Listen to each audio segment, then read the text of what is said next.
Assalamualaikum warahmatullahi wabarakatuh. Selamat malam, pagi atau siang untuk teman-teman atau Bapak Ibu guru yang menonton video ini. Saya perwakilan dari kelompok saya, kelompok 7, untuk memulai presentasi kelompok saya terlebih dahulu. Kelompok kami ini kedapatan untuk membahas materi tentang asam amino dan protein ya teman-teman. Nah, untuk sebelum masuk materinya, saya akan memperkenalkan teman-teman saya dulu yang terkait dalam presentasi kali ini.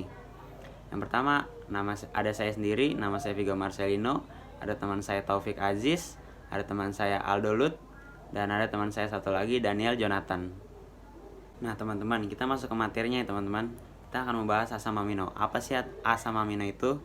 Jadi asam amino itu adalah suatu senyawa karboksilat yang mempunyai gugus amina pada rantai karbonnya. Nah, tata nama asam amino secara umum disebut sebagai asam N-strip amino alkanoat ya teman-teman. Dengan N itu adalah angka yang menunjukkan letak gugus amina atau tandanya itu min NH2. Nah, saya juga akan membahas struktur ya teman-teman di slide berikutnya.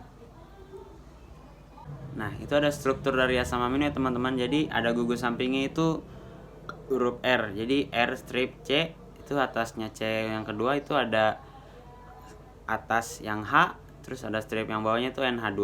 Nah, baru C yang kanan C lagi ada strip 2O. Jadi C ada strip 2 lagi yang sebelah kanannya itu OH. Nah, jadi itu struktur asam amino ya teman-teman. Jadi asam amino itu merupakan senyawa dengan molekul yang mengandung gugus fungsional amina atau min 2 min NH2 maupun karboksil min CO2H ya teman-teman. Untuk materi selanjutnya bisa dilanjutkan oleh teman saya. Selanjutnya ada penggolongan asam amino. Asam amino digolongkan menjadi dua, yaitu asam amino esensial dan asam amino non esensial. Yang pertama, asam amino esensial, sebuah kandungan atau zat yang sangat dibutuhkan tubuh namun tidak dapat diproduksi sendiri. Sehingga untuk memenuhi kebutuhan tubuh, manusia harus mengonsumsi makanan-makanan yang dikenal mengandung asam amino. Dan juga ada asam amino non esensial, asam amino yang tidak harus ada dalam makanan karena tubuh dapat membuat asam amino tersebut. Selanjutnya ada penggolongan asam amino. Asam amino esensial ada 10.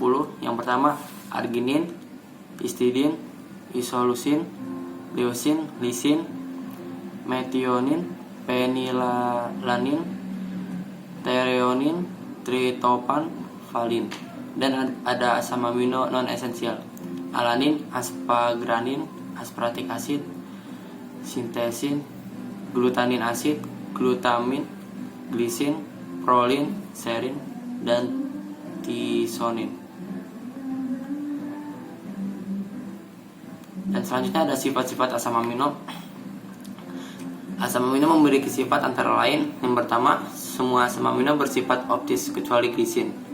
Kedua, larut dalam air dan pelarut polar lain karena bersifat polar. Ketiga, bersifat amfoter, memiliki gugus asam dan gugus basa. Apabila asam amino direaksikan dengan asam, maka asam amino akan menjadi suatu anion. Begitu juga sebaliknya, apabila direaksikan dengan basa, maka akan menjadi kation.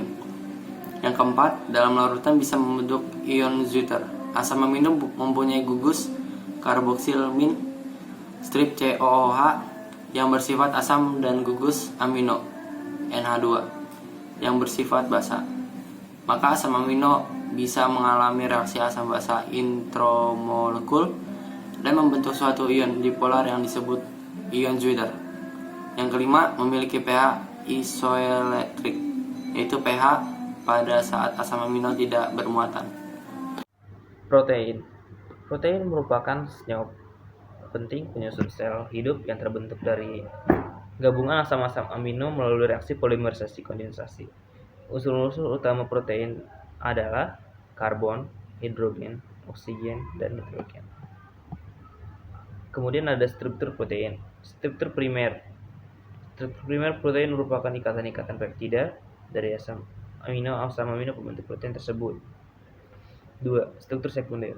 Struktur sekunder protein terbentuk dari ikatan hidrogen yang terjadi antara gugus-gugus amino dengan atom hidrogen pada rantai samping asam amino sehingga membentuk lipatan-lipatan, misalnya membentuk A helix. 3. Struktur tersier. Interaksi struktur sekunder yang satu dengan struktur sekunder lain melalui ikatan hidrogen, ikatan ion, atau ikatan disulfide. Misalnya terbentuk rantai double helix. 4. Struktur kuartil. Struktur yang melibatkan beberapa peptida sehingga membentuk suatu protein.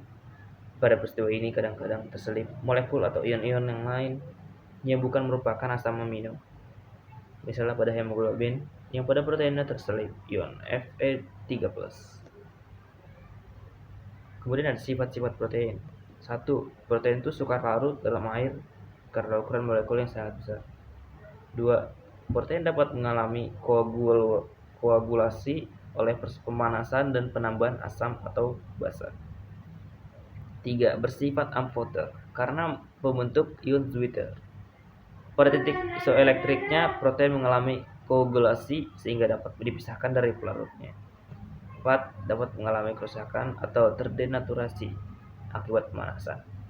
Pada denaturasi, protein mengalami kerusakan mulai dari struktur tersier sampai struktur primer.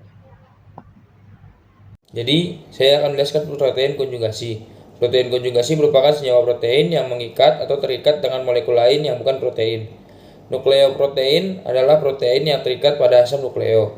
Lalu glikoprotein yaitu protein yang berikatan dengan asam karbohidrat. Lalu ada fosfoprotein, protein yang berikatan dengan fosfat yang mengandung lecitin.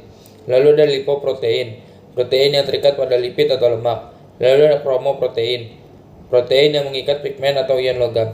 Lalu selanjutnya adalah uji pengenalan protein. Yang pertama adalah uji Biuret. Untuk menunjukkan protein dilakukan uji Biuret. Zat yang akan diselidiki mula-mula ditetesi larutan NaOH, kemudian larutan tembaga sulfat yang encer. Jika terbentuk warna ungu, berarti zat itu mengandung protein. Lalu yang kedua ada uji sontoproteat.